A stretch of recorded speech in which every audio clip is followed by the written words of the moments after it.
La playa de Varadero se identifica en el contexto nacional e internacional como un lugar de recreación en el cual los elementos sol y playa resultan los principales atractivos.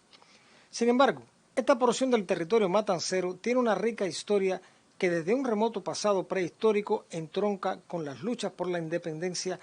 En consecuencia, el protagonismo de la península va mucho más allá de lo que puede ofrecer como lugar de divertimento o vacaciones. Un capítulo rescatado por un equipo de trabajo de su museo municipal de cuya fuente se nutre este programa. En un extremo de la península, allí donde la barra caliza emergida termina bordeando por el sur lo que antaño fuera el primer lugar de Cuba donde se explotó una salina en el siglo XVIII, en una pequeña gruta o abrigo rocoso están los restos fosilizados de un subadulto de unos 19 años de edad del sexo masculino, totalmente fosilizado e incorporado al sedimento travertínico del piso, sitio donde no es posible extraerlo sin peligro de daño. Los estudios preliminares y las características antropológicas, así como su condición de fósil, colocan este esqueleto entre las evidencias indígenas más antiguas de Matanzas, quizás el más importante testimonio de la habitación temprana, cuya data puede alcanzar una cifra cercana a los 10.000 años.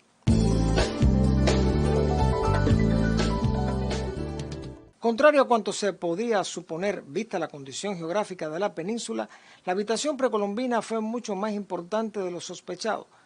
Cuando en 1967 se descubrió y estudió la cueva de Ambrosio, se tuvo la evidencia no solo de la presencia indígena, sino de la existencia de un importante centro ceremonial cuyo único semejante en Cuba es la cueva número 1 de Punta del Este en la Isla de la Juventud.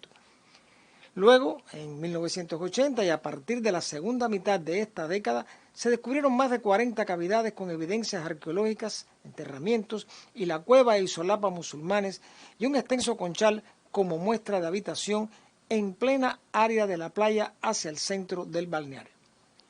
Las condiciones de la península deben haber condicionado lo que se conoce como nomadismo cíclico, esto es, incursiones desde el interior en determinadas épocas del año, habida cuenta que no podía ser una habitación permanente, so pena de agotar los recursos de la fauna. De lo que no hay dudas es de la capacidad de sustento que ofrecía el lugar, aun cuando en algún momento la subida del nivel del mar debió convertir el entorno peninsular en una serie de cayos separados, aunque sustentaran suficiente fauna marina y terrestre capaz de proporcionar un alimento temporal efectivo. Los momentos de apogeo de este poblamiento están comprendidos entre los siglos I y II antes de nuestra era. Entre 1510 y 1555 se sitúa el periodo encomendero incipiente, aunque bien poco de interés pudo tener para los conquistadores el poblamiento temprano de esta porción. El primer hispano en ver la península es Sebastián de Ocampo en su periplo de circunnavegación o bojeo de la isla. Contrario a cuanto se ha afirmado, la primera referencia a esta porción peninsular no es la del mapa de 1540 de Alfonso de Santa Cruz, sino en el de Juan de Vespucci de 1526, con el detalle de señalar topográficamente el contorno, incluidos dos de los pequeños cayos cercanos, si bien el toponímico que aparece en el documento es Matanza, con minúscula y cedilla, mucho antes que se fundara la ciudad en el seno de la bahía homónima. Según los investigadores, el proceso de mercedación y el despertar económico de Varadero se sitúa a partir de 1555, aunque en propiedad comenzó en el siglo XVII y se extendió hasta la segunda década del siglo XVIII. La adjudicación de las tierras se revela en las peticiones recogidas en actas capitulares del Cabildo de La Habana, otorgadas por lo común a vecinos privilegiados residentes en esta ciudad. Entre 1630 y 1661 se hicieron concesiones de tierra a Francisco Díaz, a Baltasar Velázquez de Cuéllar y a Antonio de Silva en el Palmar de Camacho. Esta localidad no se encuentra dentro del espacio de la península, sino entre esta y Camarioca. El propósito de estos incipientes asentamientos era desarrollar la cría de ganado y disponer de una suerte de construcción que sirviera de alojamiento gratuito a los viajeros. La locación del extremo peninsular, fuera de las rutas del movimiento habitual y de las condiciones geográficas, no propiciaba ni lo uno ni lo otro.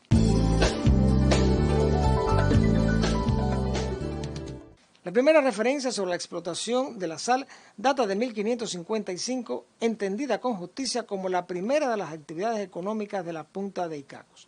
Además, el lugar se hizo notorio por el recalo frecuente de corsarios y piratas de los muchos que asolaban la isla por ese tiempo, primero por parte de los franceses y luego por los ingleses. Hay noticia del encuentro de la flota holandesa del almirante Piet Hein y de su compañero contraalmirante Banket frente a las costas de Varadero cuando en 1628 capturan en aguas de la Rada Matancera la célebre Flota de la Plata. No existe una referencia directa de que los incursores repostaran en la península, toda vez que lo hacían ya con los colonos aposentados en el entorno de la bahía de Matanza. El primer documento que se conserva sobre la explotación de las salinas de Punta de Icaco data del 13 de enero de 1587 y es la autorización otorgada por Pedro Camacho, vecino de la villa de San Salvador de Bayamo, a Luis Herrera, para que él se beneficiara de 80 fanegas de sal de este lugar. Al año siguiente ya aparece Antón Gallardo, residente de la villa de San Cristóbal de La Habana, dando poder a Antón García para que se proveyera de sal de Punta de Icacos durante 2 días por un lapso de 5 meses. Todo ello demostración de la existencia de un comercio legal alrededor de las salinas que en este periodo no eran aún del interés para la metrópoli al permanecer su administración en manos de particulares.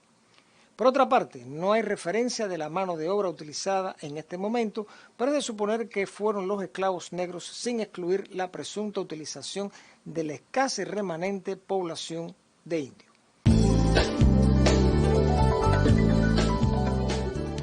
La explotación de la sal al inicio del siglo XVIII era de importancia capital y la producción iba en aumento, lo que hace que sean las caracterizadas por el historiador Félix Arrate como una de las principales salinas de la isla con una abundancia y mejor calidad del grano que las de las provincias de Campeche y Yucatán en México.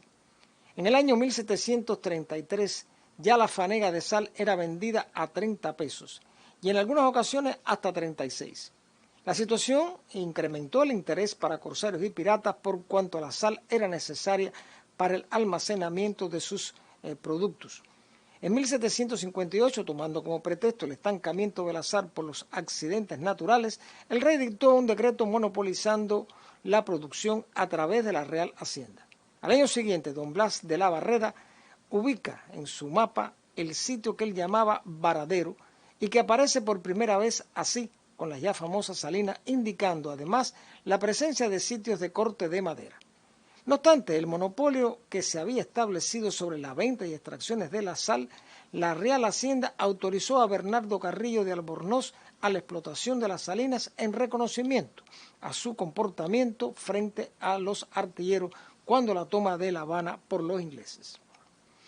El 14 de octubre de 1808, el Cabildo de La Habana concedió los sitios de Ciguapa, Camacho y Varadero a Cristóbal de Sotolongo, los 2 primeros para ganado menor y el último para ganado mayor, con la intención de propiciar el desarrollo poblacional. En 1816, la sal de Icacos era uno de los principales renglones económicos de Cárdenas. En 1817 se une una nueva región comercial, Boca de Camarioca. Los primeros intentos de fundación oficial del poblado comenzaron en noviembre de 1812, cuando Braulio Carrillo de Albornoz y Mateo Macedonio Suberville, ambos vecinos de La Habana, se dirigen al ayuntamiento de Matanza manifestando estar dispuestos a repartir sus tierras en sitios menores de labor como ocupaban Guasimas, Cárdenas y posiciones anexas a ambas, incluido Icacos. El 15 de noviembre de 1814, González de Lara presentó el plano de esta distribución poblacional. Al año siguiente, se funda el primer caserío en las cercanías de Pasumalo, compuesto por casas de tipo campesino. Los habitantes eran aquellos descendientes de Bernardo Carrillo Albornoz y vecinos de Cárdenas y Camarioca. Estas familias comenzaron a utilizar la Cueva del Muerto para desarrollar ceremonias religiosas por los hechos ahí ocurridos, y en marzo de 1816 ofician en el lugar la primera misa de estos contornos, a la que concurrieron residentes cercanos y la dotación del buque Amalia, capitaneado por Mateo Macedonio Suberville. La misa fue oficiada por el cura de Guamacaro ante un altar improvisado. Alrededor de 1840 ya comienza el movimiento de los temporadistas y para 1867 comienza un transporte frecuente por mar entre Cárdenas y la península, sobre todo en verano. Este momento marca el incipiente aspecto del futuro turístico del lugar. El 30 de noviembre de 1869 se le envía una comunicación al teniente gobernador de Cárdenas donde se informa sobre el desembarco de un cargamento de pólvora que se produjo entre Punta Camacho y la ensenada de Boca de Camarioca. El 3 de abril de 1884, el brigadier del Ejército Libertador Carlos Agüero, procedente de Cayo Hueso, más 16 expedicionarios a bordo de la goleta Charles, arribaron a la peña de Bernardino. Los expedicionarios venían uniformados con sombreros de yarey y escarapela tricolor. Habían recibido la orden del brigadier Agüero de esparcir por los campos y lugares que recorrían una proclama impresa con un alto contenido patriótico e independentista que incitaba a todos los cubanos a seguir luchando por la libertad de la patria. Al iniciarse la guerra de 1895, existían 2 fortines en el territorio, sin una guarnición estable, lo que provocó que durante 1895 los desembarcos de armas fueran frecuentes en las costas de Varadero. La primera acción de relevancia durante este periodo fue el desembarco por mar del norte de la expedición del Trifrins, procedente de Jacksonville y comandada por Enrique Collazo.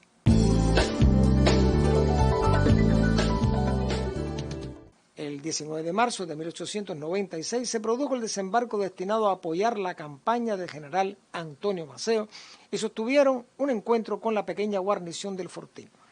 En esta expedición venían jóvenes y veteranos de la guerra del 68, desmintiendo con ello la propaganda española de que esta guerra era cosa de gente de baja realea.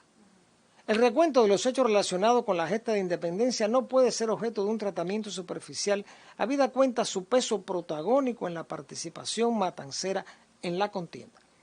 La historia de Varadero no comienza con la construcción de los grandes complejos hoteleros, ni aún con la explotación de sus ventajas turísticas.